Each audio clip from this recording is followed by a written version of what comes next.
শুরুতেই তোমাকে একটা কথা বলি, এই পৃথিবীর সকলের কাছে তুমি ভালো হওয়ার চেষ্টা করো না। তুমি চাইলেও এই পৃথিবীর সকলের কাছে ভালো হতে পারবে না। আজ পর্যন্ত কেউ তা পারেনি, আর তুমিও পারবে না।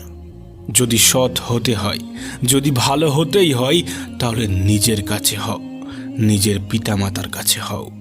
কিছু কিছু জিনিস, কিছু কিছু আদর্শ মেনে চলা উচিত। তার মধ্যে একটি আদর্শ হলো বন্ধুদের সাথে কখনো বিশ্বাসঘাতকতা করবে না। শুধু তাই নয়, বিশ্বাসঘাতকের সাথেও কখনো বন্ধুত্ব করবে না। নিজের মধ্যে একটা জিনিস থাকা খুবই প্রয়োজন, খুবই জরুরি, আর তা হলো সৎ সাহস।